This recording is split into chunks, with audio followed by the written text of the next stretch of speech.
Destiny 2 Law. Constellations.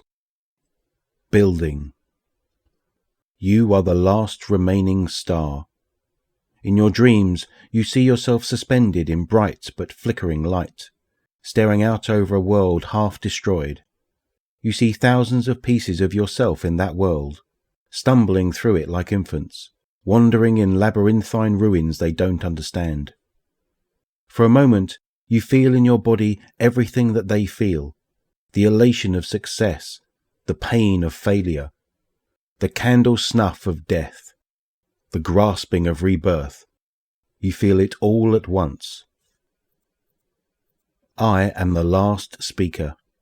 I am the child of 2 self-exiles, and I live in a settlement in the shadow of a looming mountain. There are about 300 of us, and we've lived here for nearly 7 years. When we first arrived, we were under the jurisdiction of a warlord named Cathal.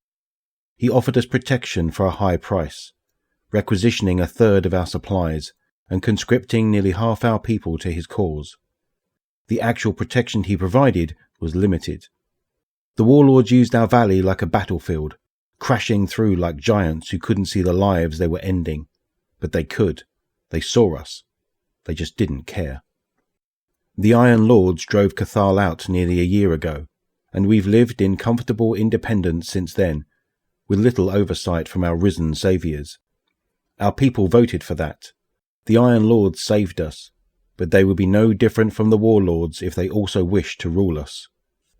Now I sit in negotiations with one of them, a woman named Lady Aphrodite. You're free to decide either way, she says, but if you say yes, you'll have an armed escort. 3 other people sit with me, our elected mayor, our most experienced physician, and our oldest resident. We are the people our settlement chose as representation. Beside me, a silver ghost spins his shell, floating at my shoulder, watching Aphrodite. He's followed me for over a year now, and still hasn't found his chosen. He's good company. I have given so much of myself already, but I give more. I become a beacon. I call my children home. A consolidated population like that, all in one place, our mayor says. She sounds weary.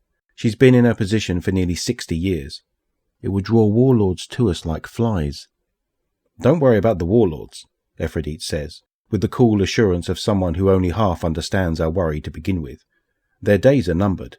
Their way of life is incompatible with the Iron Decree, and so... She shrugs. Her nonchalance is unrelatable, but I think I trust her. I trust the Iron Lords. They've given us little reason to doubt them. How would the city be governed? I asked. Aphrodite shrugs again. That seems like the kind of thing you put to a vote. She taps her finger on the table, impatient, but only a little. We'll just build the place and bring people there. We can defend the walls, but we're not going to dictate what happens inside them. This is a joint venture, a collaboration. My companions exchange looks, considering. Aphrodite watches us. Like most of the Risen, she tries to look impassive, unaffected. But if you listen closely, she's trying to convince us. She wants this. Listen, she says. Risen and non-risen have lived in their separate corners for too long.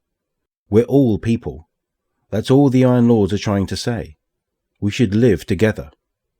She pauses. There are things we can teach each other. 2 weeks later, once we've packed up everything we can carry, we leave for the place where we'll build the last safe city of Earth. I wish for something to grow in my shadow.